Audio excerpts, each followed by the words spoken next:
Principal Matters Podcast, episode 514. Hi, friends. This is Will Parker back with my co-host, Dr. Jen Schwanke, for another Principal Matters Podcast. Jen, this week we're going to be talking to a special guest, Fernando Branch, who's not only a wonderful principal with some amazing stories of the way that he has cared for communities for decades now, but he's also a beekeeper. And I met Fernando last year at a conference, and when I discovered that he loves to beekeep, I was really excited when he agreed to come on the show and talk about how those lessons have applied to the way he thinks about schools. So before we enjoy that interview, this question of the week comes from a listener who says, I have joined a new team and I want to build trust without coming across as too eager to be accepted, if that makes sense. What's the balanced way to do this? And so without giving too much context, this is a leader who wants to do it right. So Jen, what advice would you give someone that maybe is joining a new team? Well, I think it's wonderful that this person is thinking about that, because it's so easy to be too eager and to come on too strong. And I'll be honest, people don't like that. My daughter, by the way, just got really annoyed with a guy who liked her. She said he's trying too hard. I was like, but he's darling and he's so sweet. She's like, it's annoying.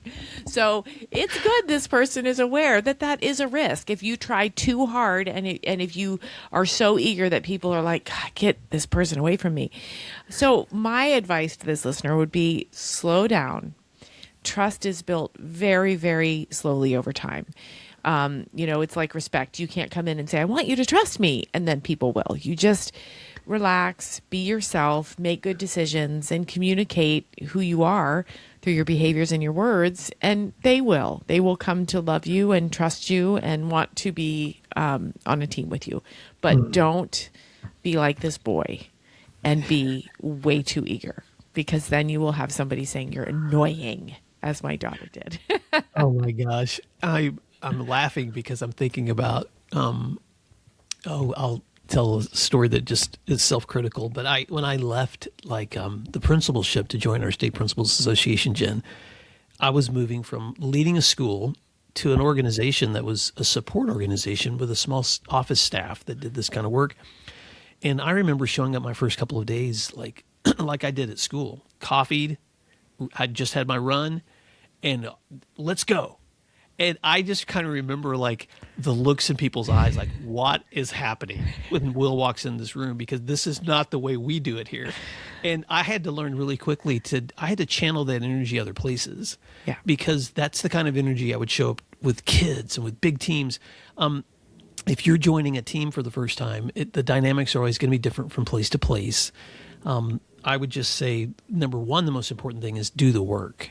If you've got a responsibility, if you know what the job is, get in there and do the work. People respect you when they see you doing the work. I think the other thing I would say, Jen, is I'm never going to caution people not to be friendly, because I think it is important that you want to get to know someone and the names of their kids and what they do in their pastimes. But I think that balance comes when you acknowledge that you're happy to see someone, you're willing to do some catch up with them, but then you let's put our focus on the work. It's actually in the work, I think, where you build the strongest trust. Right. Because that's where. Now, sometimes I've also worked in settings where, because I'm the person bringing in new team members, I need to set some norms of okay, this is kind of how we work together. This is when we're going to touch base. This is how I'll give you feedback if I see something that's not going right. This is how I like to receive feedback. But in those cases, I'm kind of in the position of the leader who's guiding a team into what our norms are going to be. If I'm joining a team or someone else is that leader, I've got to learn to watch their pace. But if I'm unclear, and you and I have talked about this in other settings, sometimes it's okay to ask those questions. How do you want me to communicate? Right. How do you want me to ask questions? How do I know when I'm doing something wrong? So those can be some helpful reflections too. Am I driving you crazy? That's a question you could ask, and say, I really want to know the answer, because I don't want to drive you crazy. I said that to my administrative assistant recently. Am I driving you crazy next? Yeah. One more self-critical story. I joined a team once as a new assistant principal, and the other AP was just so candid, a good friend. And we shared the same secretary. And one day the AP stepped over and was like, Will, in this office, we say please and thank you. Because I was just I was just asking for things like from the secretary without any courtesy, and she just called me out. And it's so, but you know what? We set the norm, and for the next couple of years together, that was the norm, and I just needed to hear it. Yep, And so exactly. it's okay. It's okay on the team to have some of that tension and figure those things out together. So, Jen, I know we only have 5 minutes for our Q's and anything else you want to add to that? No, nothing else. I would just say that the key is don't try too hard. You got the job because you somebody wants you. So just sit in that and have confidence. All right. Well, Principal Matters listeners, I know you're going to love this conversation with Fernando Branch. And until next time, thanks for doing what matters, and we'll talk to you soon. Let's take a moment to thank our sponsors, and then we'll be right back. Over 1 million teachers use iExcel in their classrooms every day for one reason. They love it. Why? iExcel is where the magic happens. With just one platform, teachers can personalize learning for every student. iExcel gives teachers all the tools they need to enhance and differentiate instruction without adding work to their plates. Plus, iExcel has decades of expertise and has proven to be effective. Studies on more than 70,000 schools across nearly 50 states show that those who use iExcel outperform others on state tests. Ready to bring the magic to your school? Visit iexcel.com/PM to learn more. You're listening to Principal Matters, the School Leaders Podcast. Hi, friends. This is Will Parker, host of Principal Matters, the School Leaders Podcast, where each week we bring you inspiring, innovative, and imaginative ideas for your own school leadership. And this week, we're going to be talking to my special guest, Dr. Fernando Branch, on lessons from a beekeeper. Dr. Fernando Branch is the principal of Robert F. Smith STEAM Academy in Denver, Colorado, where he leads innovative work focused on culture, instruction, and college and career-ready pathways. With more than 25 years in education, he is a nationally recognized turnaround leader who has transformed schools across multiple states by building systems and strengthening school culture. His work emphasizes social emotional learning, trauma-informed practices, and a whole child to whole family approach to education. In addition to leadership in schools, Fernando is an author, consultant, passionate beekeeper, and he often draws powerful lessons from the work of building and sustaining thriving hives. Dr. Fernando Branch, you're on spring break as we're recording this, but it's going to be coming out in the summer. But welcome to Principal Matters Podcast. Why don't you fill in the gaps on that intro and tell listeners something else they may be surprised to know about you? Oh man, that was a unique introduction. Very much a first. I would just say, loving father, beautiful wife, and two beautiful little girls, 14 and 10. So I'm when I'm not doing a lot of those things you mentioned, I'm also a volleyball dad and a full-time soccer dad. So that pretty much sums up my weekends. So. Well, we're going to go full circle in this conversation because listeners may or may not know that we record so far in advance because we have so many guests on this show. So we're recording this in April. It will be listened to most likely in August. You and I were sitting on a beach together in January in Fort Lauderdale, Florida, after a full day of just learning. I had gone out there to sit in the sand and just look at the water. And there you were beside me. And I had no intention of doing anything but just resting. And probably you didn't either. And then we got into one of the deepest conversations, Fernando, that I had on that whole conference event. Yeah. And so thank you, because since then we have developed a friendship. I've learned so much about your work.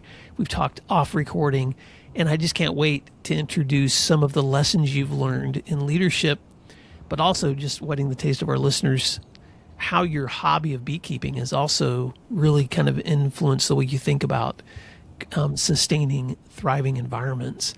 So let me start first. You've spent more than 2 decades leading turnaround schools across different states. And when you think about improving student outcomes, what are the first things that you look for to understand when it comes to leading change? The very first thing that I look for is I need people to have the capacity to understand that we are servant leaders. When you know that this work isn't just a job and it's not just a paycheck, but you're changing lives and you're ultimately making an investment in the future, there's a seriousness that I believe people approach. that's just different when it comes to this field of education. And I'll tell you the second thing I look for, there has to be a relentless capacity for relationship building.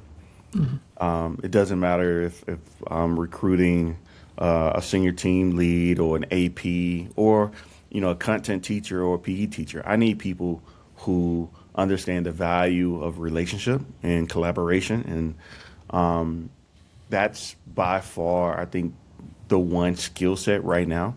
As times have shifted and changed over the last 20 years, having that willingness and that capacity to just adjust on the fly and meet people where they are, and engage with a relentless pursuit of excellence. That's the work, and that's what I try to do when I'm definitely identifying talent to create teams, because the work is that serious. We can't. I like to say I have a team of unicorns. I have to have a team of people who have a variety of skill sets, and when you put the puzzle together, similar to a hive. You mentioned my beekeeping. It just works out in that way, where you everybody understands their job, but to really close the opportunity gap, you just can't do your job. You got to do your job and a little bit of something else to extend to help others as well.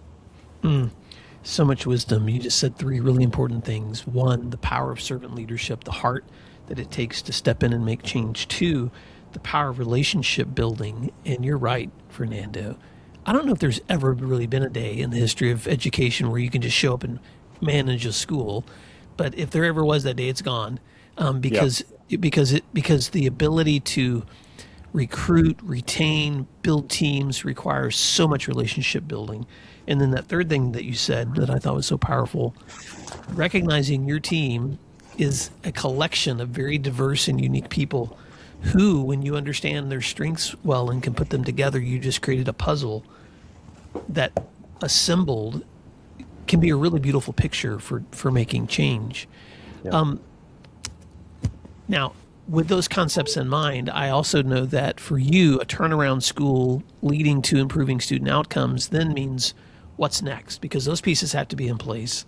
What else do you think needs to be present? Yeah, the concepts of I think working in turnaround versus the traditional and normal schools, to me, I think they're almost identically the same. Um, I think the challenge that we sometimes place is the extra burden of thinking that work is more difficult. When I don't believe it's that difficult at all. I think it starts with a very clear and concise vision.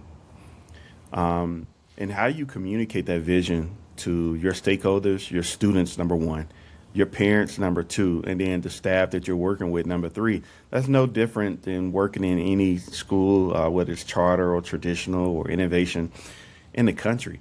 I will say, again, going back to my three things I mentioned a moment ago, as a leader, you have to be able to convey, I think, that vision and that mission with a level of passion that is understood by day one, that you really mean business. And you own everything when you come in, as that new leader coming into that turnaround school. That's your data, right? And you over communicate that to everyone, all those stakeholders, that, hey, I inherited whatever we had when we came into this scenario and this situation, but this is where we're going to go. This is what we're going to do now, and this is who we're going to become. And you have to have a level of conviction to be able to articulate that in a way where people understand that it's grounded in a level of authenticity, where you truly mean that and you truly believe in exactly where we're going to go. And then I think it's just a matter of then building coalitions and continue to seek feedback. But again, hold the bar. The one thing I would say that I've learned over my years working in turnaround is that the bar is the bar. If people set the bar to be mid-level and the expectations are really to be through the roof, you're only going to get so far. You might not even get mid-level, right? So I always approach those scenarios and those situations with the level of authenticity. And I tell all who are involved in the school that I'm leading that the bar is the bar. To exceed expectations when we know I tell you something, Will. My daughter once said, she said, "Dad, why do they say?" Well, what did she say? She stole it from somewhere. She said, "Why is it always a statement that they say that the sky is the ceiling?" And I was like, I don't know, London. Why is the sky the ceiling?" And she was like, "Well, it can't be, Dad, when there's footprints on the moon." I'm sure she heard that somewhere, but it resonated with me maybe 3 or 4 years ago when she said that in this particular assignment of Robert F. Smith, because she's right. There are footprints on the moon, and who are we to dictate what that bar or that level of expectation is for some of our students? So I don't put titles on my kids. I don't care if you know how the demographics describe you and them. Um, at the end of the day, high expectations are high expectations, and the expectation is for them to be great, regardless of all the things that say socioeconomic, race, and gender. Take all that out the equation. If we get to quality tier one instruction and we have authentic relationships to support students, and we know how to reach all of our students, then we truly believe that they can put footprints on the moon. All right, Principal Matters listeners, just rewind that right there and listen back to that couple of minutes if you want to be inspired today, because, oh my gosh, Fernando, I'm a summarizer, but your passion and conviction communicates the ownership, the courage, the evidence-based action translated into authentic goal setting, and there's no ceiling. I what I appreciate about that is that and you're not. I'm just setting the context. You're also saying this 20 plus years into this kind of work, and so this isn't an aspiration. This isn't something you just studied or read about. This is work that you have been doing and are doing now. You also talk about in your leadership, because we've talked off the air, about a shift in your own mindset from whole child to whole family models. Can you Yeah. unpack what that means and why it's so critical to schools? Yeah, well, you did your homework, man. I don't. I think maybe about 10 years ago, I realized because almost all of my experience has been in turnaround, outside of working in the nonprofit space for a couple years. So I've had the pleasure of having over 20 years of seeing turnaround through all the legislation changes, all the policy changes that we've seen in education. And I've come to a realization that, and maybe this is where the trauma informed practice piece happens, is that, we as human beings all experience trauma. And it will behoove us not to believe and to think that our students, both elementary, middle school, and high school, don't experience some of these same traumas, but they look differently and they sound differently, right? And so I truly tell you, about 10 years ago, I realized that I was in a turnaround school. A lot of the students I was supporting were experiencing homelessness, financial trauma, physical trauma, abuse, right? They were navigating generational trauma around poverty. All these things are generationally related. And I also realized that the existing structures and systems, we we don't have, or we didn't have the tools to be able to address these at a systematic level. So in other words, a soldier goes off to war and they experience PTSD, and when they come back to land side, home side, right? We give them the supports we need to navigate the trauma. We give them the medical attention that they need to navigate the trauma, the PTSD. But there's a reason they call it PTSD, because it's post-traumatic stress, it's post-traumatic trauma. I came to realization that our students, in some cases, they never get to the post stage, so it's prolonged. They're consistently involved in a state of evolving cycles of trauma. And we as school leaders, we try to give them the blue or the red pill to solve these challenges and these solutions. And what that does is it simply perpetuates what's already designed, not necessarily within a school structure or system, but maybe within a family dynamic structure and system. So I started to think differently about this. I said, what if what if we start doing, and I've done definitely better in, I think, the past, but what if we start providing resources to families where we extend some of the same services that we see in the school, but now we're saying we don't want to just provide the services to the student. We want to be able to extend to provide these services and these outreach opportunities to parents. And when we can't provide it as a school or a district, who are partners in the philanthropy space, in the community space, where we can do financial literacy workshop. Maybe we're doing cost savings workshops. Maybe we're talking about stress and depression. Maybe we're talking about physical abuse.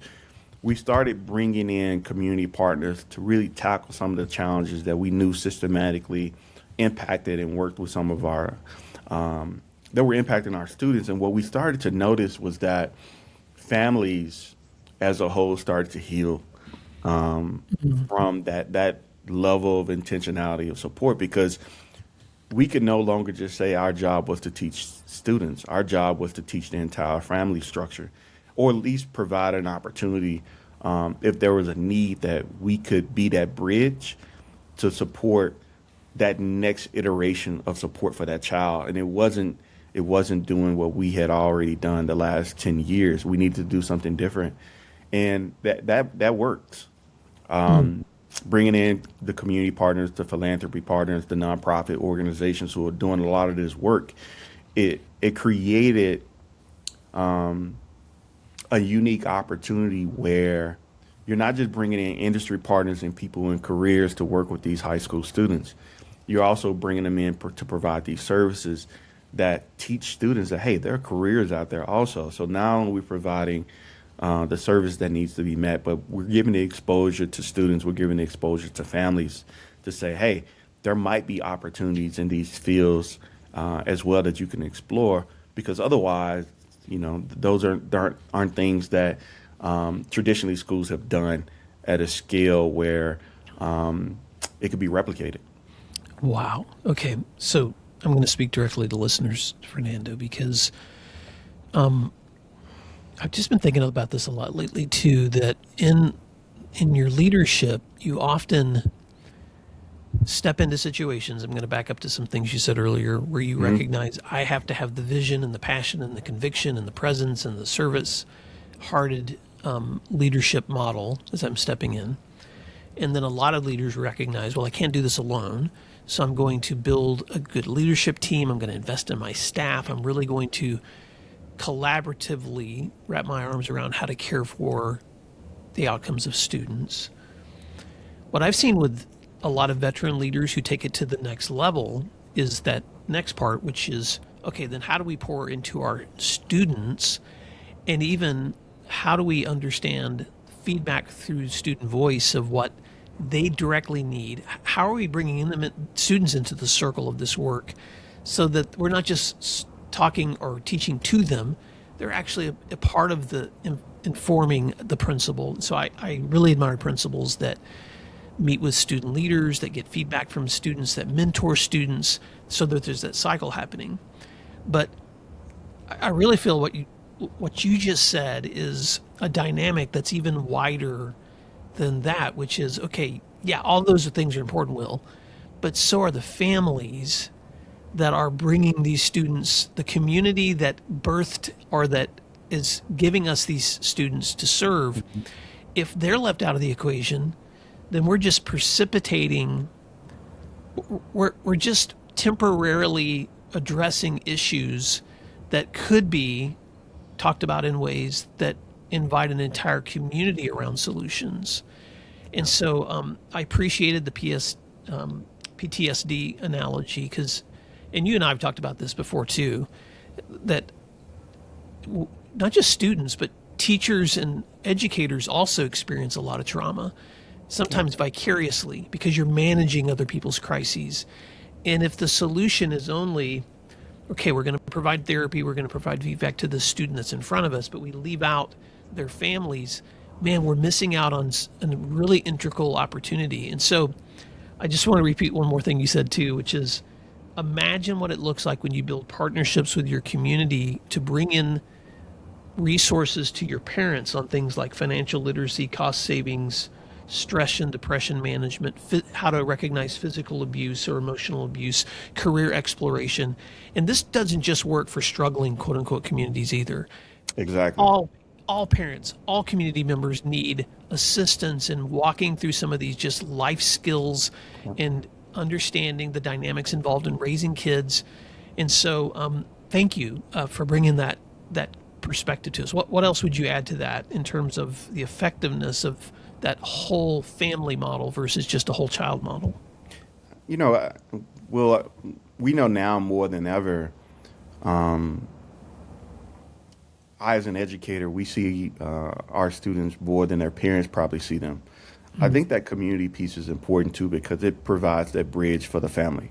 It gives them authentic ways to engage that if we're not building those opportunities, then we know a lot of parents are working 1 or 2 jobs in many cases. So it's essential. It's essential now more than ever because, again, it's this isn't 20 years ago where those normal functions and just norms of society were intact. We have to do more now if we're going to change the outcomes, especially for the students who we serve. And I'll tell you one more thing that I do, Will. My students, it's high minority. I would say 98%. And when I first got there, people thought I was crazy because I said, hey, one of the first things that my students need to do, they need to get passports. Why? Is because I believe that travel is the best education that kids can get. And I don't care what neighborhood you come from, what street you grew on, what's going on in your community. Once you take a student out of the country and they get a global perspective that, hey, you know what? Maybe my situation isn't so bad, or maybe my situation is really bad. But there's power in perspective, and there's power in understanding at a young age, and even for adults, once I'm exposed to something different, I now have a choice. I have an obligation to make decisions about the direction that I want to go in. And there were a couple of people saying, "Well, hey, these students they're not gonna travel abroad. They're not gonna partake in this. It's too difficult. It's gonna be too expensive." Last week, I had a group that just came back from Italy, and the first trip we took was Costa Rica last year, and it was like 16 or 17. When you bring students back into an environment where now, again, the bar is the bar, and now they have a different perspective on how not just how they see their school, but how they look at global citizenship and working within this this very fluid environment that's pushing a different level of thinking, right? Beautiful things start to happen to a school culture because now it's no longer Dr. Branch's mission and vision. It really is now the students and the community's mission and vision, and it's starting to now be shaped because of these different experiences. Wow. Okay. You know I'm doing. This is my 514th episode, Fernando, and you're the first principal who's ever told me one of their goals is for every student to have a passport in their school. Yep. And you're blowing my mind right now because of just the power of that kind of engagement. So I've got to riff for just a moment because you and I, one of the deep conversations we were having in the sand as we were looking at the ocean was something you expressed to me in that moment. And I don't want to try to put words in your mouth, but so correct me if I'm not repeating you right. But something you said to me about we had both just been a part of a great conference. We were doing a lot of learning.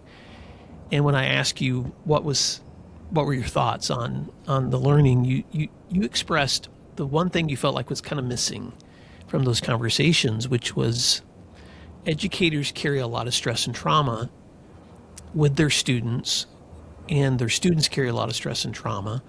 And so how should we be thinking about that social emotional learning and that trauma-informed practice in sustainable ways?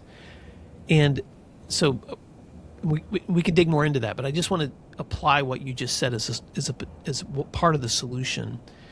And sorry, I know you're my guest, but this is what I do. I ramble because I think of things. But I was listening to a BBC report probably 4 or 5 years ago of soldiers coming back into Great Britain to the United Kingdom after serving in combat. And they did something that was different than what a lot of U.S. companies do or soldiers do. They actually, before they allowed those soldiers to go home, they were sending them to like 6 weeks of field activities where they would do things like sailing, climbing. They would basically take them into like adventure, like several weeks of just kind of adventure backpacking. And it gave them an opportunity to kind of work through their trauma before they got home in situations they were positively engaging that energy. Hmm. And so the power of saying to your students, you need to see the world. You need to see the world, and here's a passport to do it. And we're going to start organizing trips for you to go places you've never even imagined.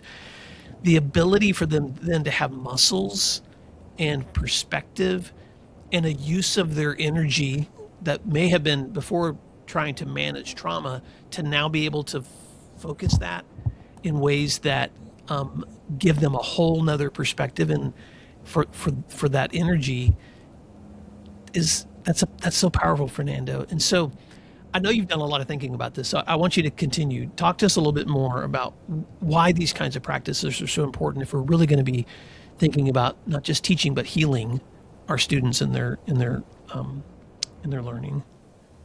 Yeah, it's important because um, it's important to us as adults. So it should be Yeah. important to students as well. And I really got tired of the one-off professional development or the PD every year on social emotional learning and mental health and physical health. It just became such a taboo type thing. I'm like, this really is the work. And I didn't see a lot of curriculum that supported this modality of thinking around student achievement. And I knew it was the right thing to do. I knew that from my own experiences growing up on the south side of Memphis that I've seen firsthand the challenges of what it's like to grow up not not with a lot of resources in poverty and also not having an education. So I've seen the other side of the tracks, right? And I don't know. I just really got to a point where I understood that, man, if I could create a school model that focused, had a significant focus on social emotional learning from a strategy engagement standpoint and is consistent, meaning we're going to consistently come back and build a toolbox of strategies. What would my life been like, or what would some of my classmates' life been like in their families and relatives' lives been like if they had a community approach to schooling that didn't shy away from the challenges of society, the most difficult parts that typically we as schools think that we can do nothing about, right? And we usually take that approach. We don't jump into this area. I realize that we absolutely have to jump into this area as much as possible. We can't pay for it, but that's why you have partners, you have people.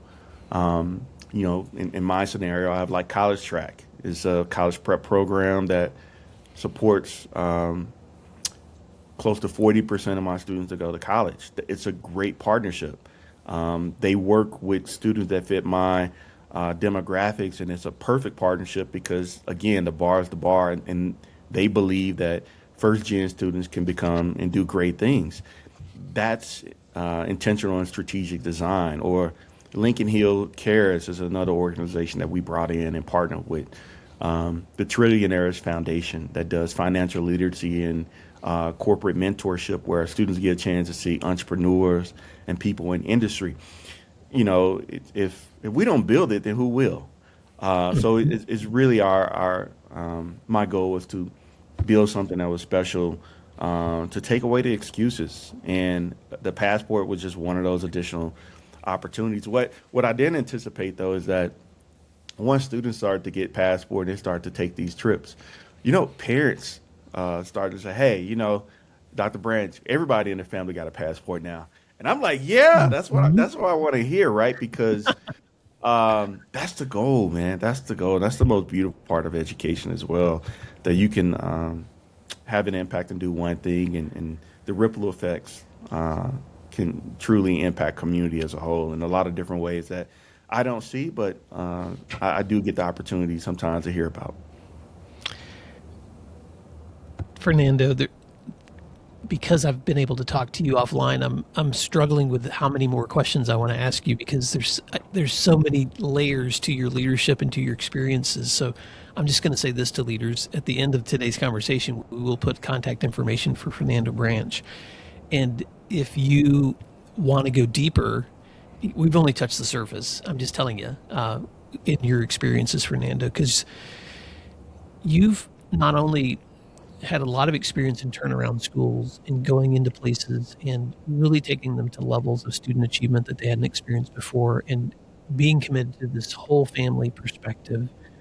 Um, None of that has come without difficulty and challenge too. And just like a lot of leaders listening to the show, you've walked through a lot of trauma yourself, with student deaths, with loss of life.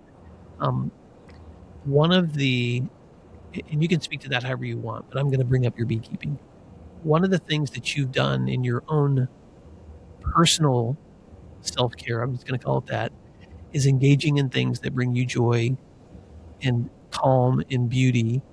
And so, you're probably one of the first school leaders I've met that has just taken on beekeeping as your thing. And so I wanted to bring that too, because you've learned a lot of lessons in creating thriving hives. And so can you take us there for a little bit as leaders? What lessons in beekeeping have shaped the way you think about leadership, culture, systems, and life? Yeah, I got into beekeeping because I saw no black guys in beekeeping, right? So I'm just one of those people. Uh,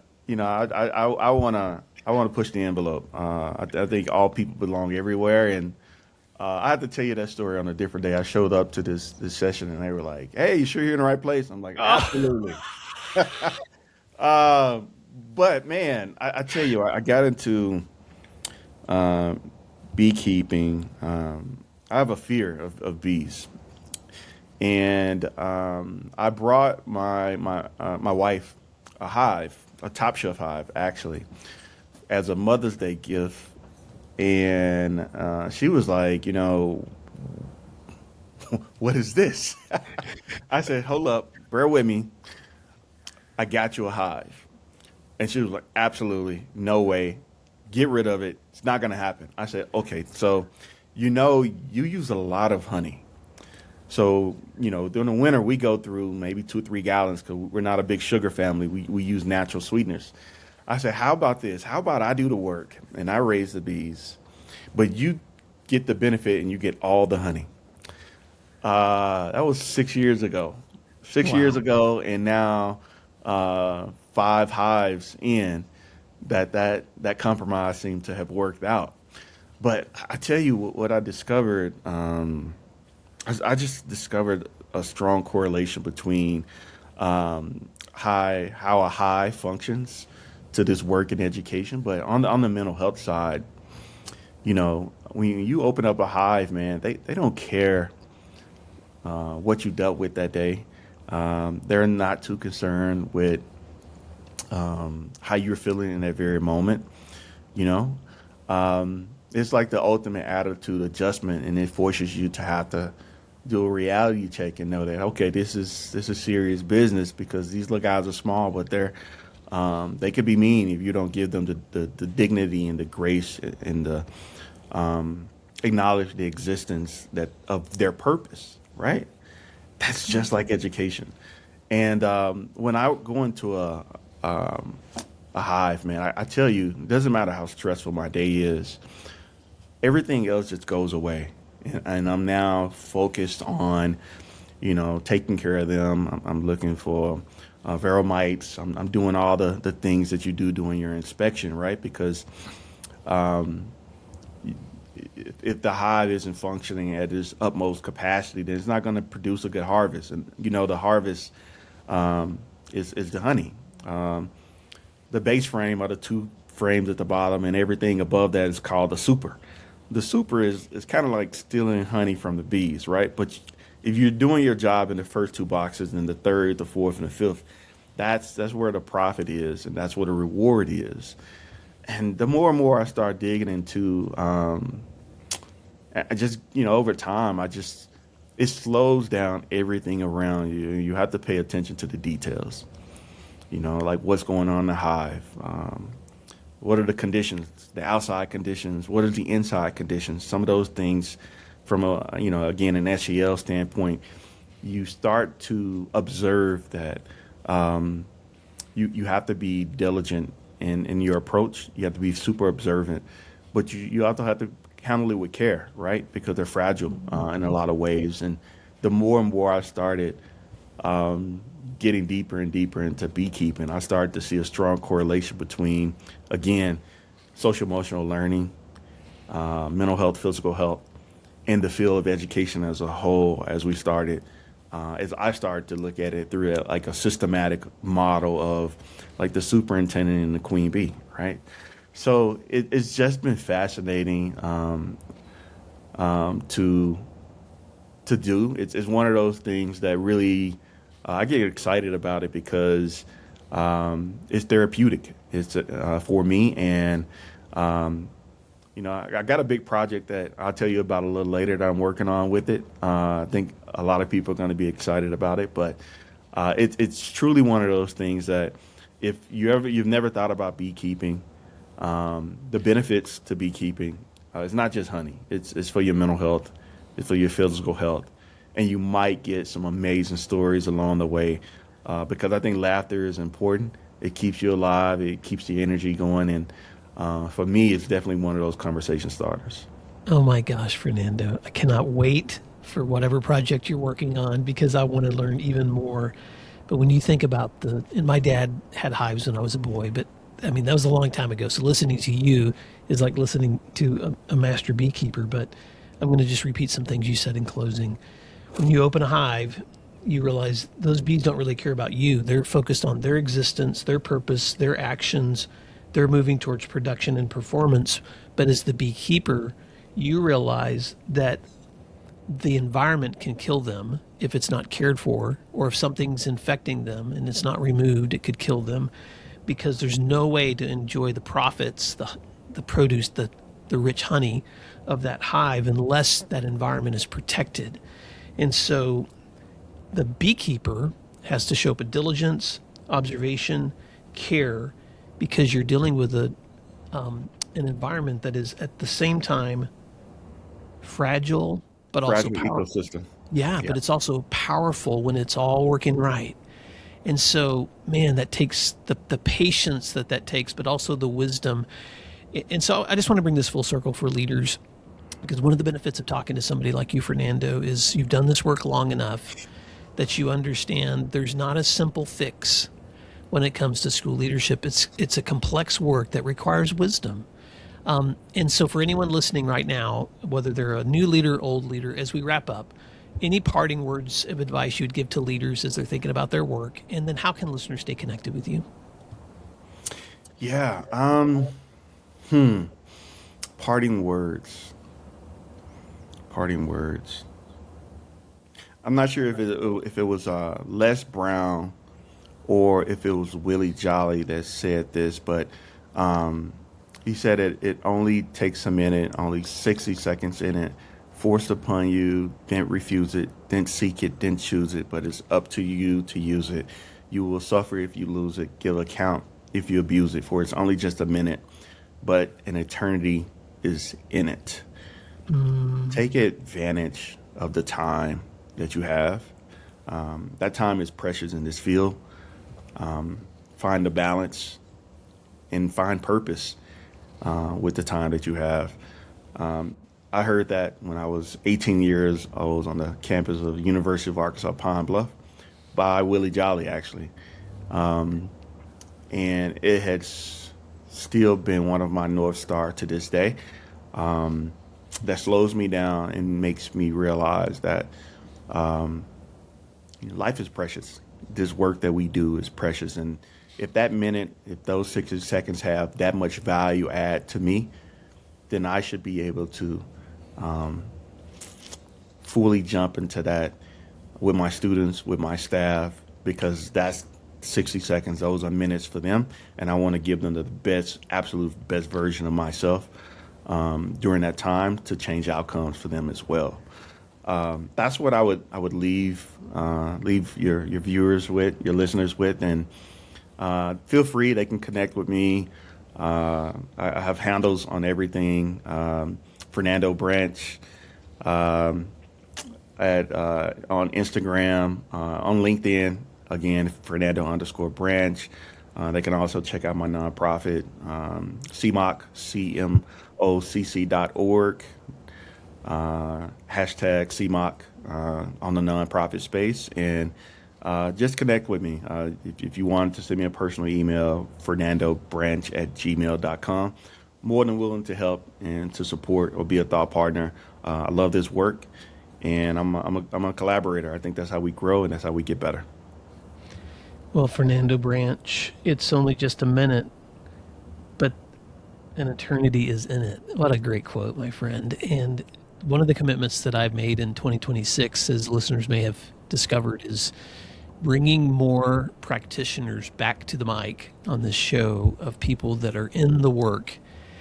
And man, Fernando, thank you for such a rich conversation today.